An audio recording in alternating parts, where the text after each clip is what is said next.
Motion pictures are magic. And I don't mean in the metaphoric or romantic sense that watching a movie can be a magical experience. And I don't even mean that the images we see on the screen flickering are a kind of illusion, even though those things are true.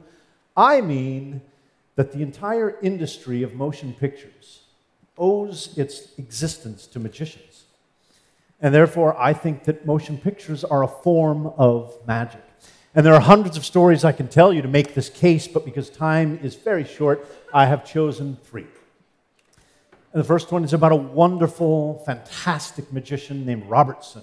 Robertson was working at the beginning of the 1800s, right in the wake of the French Revolution, and put together a fantastic, the talk of France at the time, this magic show of Robertson's, he called it phantasmagoria, which is my favorite word. Do you have a favorite word? I do. Phantasmagoria. The sexiest of all of the 6-syllable words. So let me tell you what Phantasmagoria was like. The audience would gather at the edge of Paris at around sunset, and then they would be led walking off into the woods. And they would go darker and deeper as the sun was going down into the woods until they came to a clearing. And in this clearing was the ruins of a church. No ceiling, not much walls left, a little bit of broken floor, a little bit of crumbling walls, and part of an altar. It's a very creepy scene. And then Robertson would make a fire in the middle of this, and he would start talking about the dead, and about spirits, and about ghosts, and about the idea of making contact. And then, while this is creeping everybody out, he would take powder out of a bag and throw it into the flames, and a huge column of smoke would rise out of this. And again, more smoke, and again, more smoke, until this dense kind of white and gray fog was rising up in a pillar.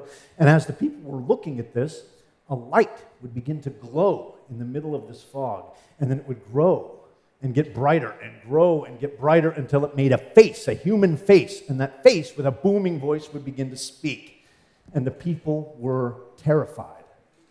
That's a magic show. What the people didn't know was that Robertson, in addition to being a magician, was also an inventor, and he had just patented a thing he called the phantascope. We now would call this a magic lantern. It's a kind of a primitive slide projector, a light source and a lens, and you put a glass slide in the middle, and it would shine up there. What's interesting is other people were showing magic lanterns around Europe at the time, but they all showed it as a scientific curiosity. They would actually show the apparatus and show how it worked, and then show what it did, and people would be amused by it. But Robertson was a magician. Robertson was a showman, and he used he would hide them, several of them, around in the walls of it was a secret device. He would hide them in the walls so that people didn't know they were there, and when these lights and faces appeared in the smoke, it was mystifying to them. The other great thing about Robertson's show was the idea that he didn't project them onto a surface of a static screen, a surface, but onto this moving smoke, which animated, made his pictures move, right? The eyes darted around crazy, the mouth seemed to open and close, and then when somebody with a megaphone hiding nearby began to speak as the voice of Robespierre, well, the bourgeois of the Paris in the wake of the French Revolution were freaked. I mean, if we did this here in Carmel tonight at midnight, it would be kind of scary, I think. But imagine that you don't know what a phantascope or a magic lantern is, and you're seeing this in the 1800s. What happened was the police shut down the Phantasmagoria because it started to be rumored that he might bring back the ghost of Louis XVI. Motion pictures are magic. 100 years goes by, and magicians have their fingerprints on every bit of the development, but we come to a man named Auguste Lumière, who was an amateur magician. And because he studied the way people blink when they watch magic tricks, he was able to solve one of the most important problems in the projection of images, and he and his brother Louis made arguably the first practical film camera. They patented film strips with holes in the edges so that they could be sprocketed through their device, and they started making movies. Of course, the problem is there's nowhere to show movies in the 1800s. There's no movie houses. So this amateur magician, Auguste Lumière, happens to know this professional magician named Georges Méliès. And Méliès has recently purchased the Theatre Robert Houdin in the middle of Paris, and he is doing his magic show, a full evening show of magic, nightly in this theater.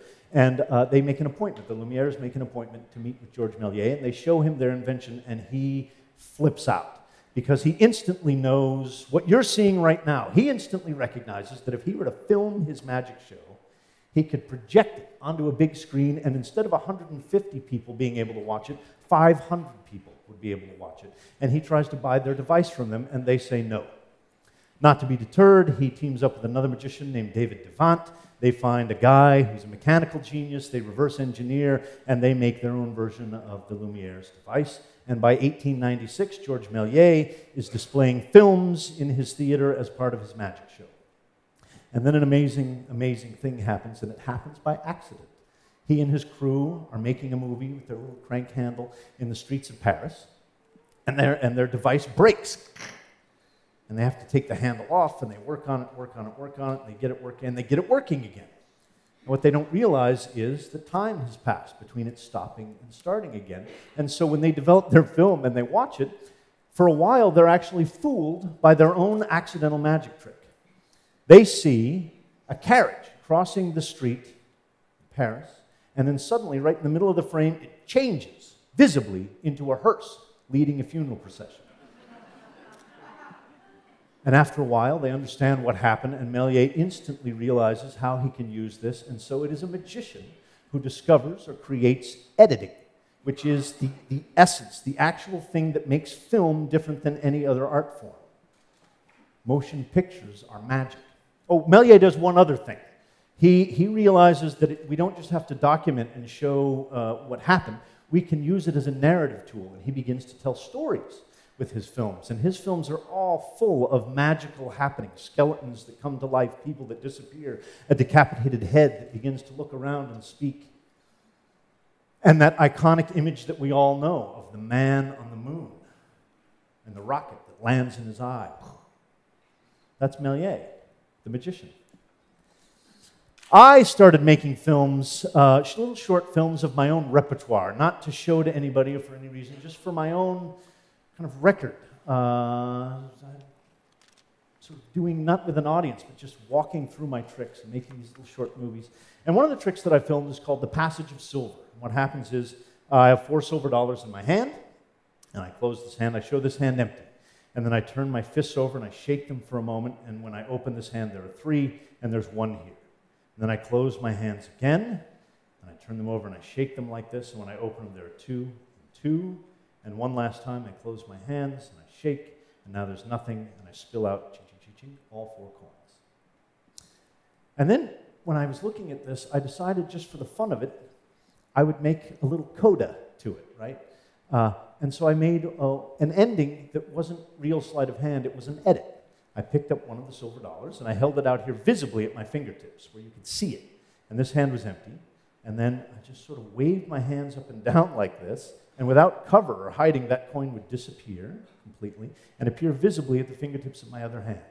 And so I had this little film of me doing sleight of hand with this little editing trick at the end, and I started showing that to people and asking them what they thought of it. And they all said the same thing. Well, it's maybe sleight of hand, maybe they're going in your sleeves, you might have an extra coin, I don't know. And I would say, yeah, but what about that last part? And they would say, oh, that's a camera trick.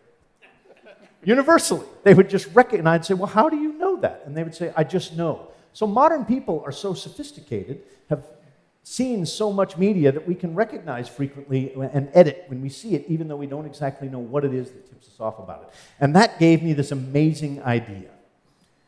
What if I could study that piece of film and learn to replicate what's there so closely that when you watched it, you would recognize and know in your heart, know in your bones, I just know that what you're seeing is a camera trick. Except it can't be, because we're live. What kind of experience would you have if you saw something that you knew in your heart must be an edit, but wasn't? Well, let's find out. I'm not going to do it once. I'm going to do it 3 times. So I have 3 silver dollars. 1, 2, 3. Normally I would hand these out, but I can see the clock is ticking down. You're going to have to take my word for it. These are just 3 silver dollars. And as a nice touch, I got silver dollars from the time of Méliès. These are old 1920s silver dollars. So 3 silver dollars. And it's a very, very interesting thing, I think, because I'm not going to hide them or close them into my fists. I'm going to keep them spread out here. And it's better if you can, if you're close enough to watch it live instead of on that screen. But you'll get the idea.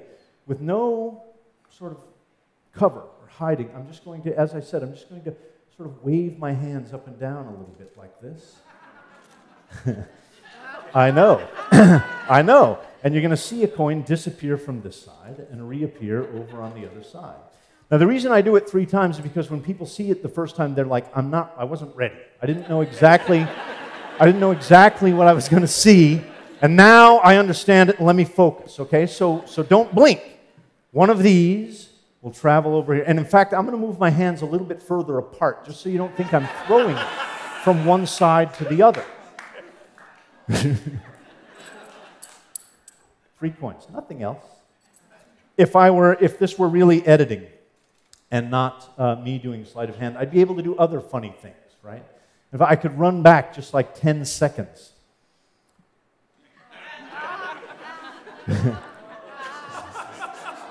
To where the second one hadn't gone yet. Or I could take one inside my hand like this and leave one out there at my fingertips, and I could do that one in slow-mo.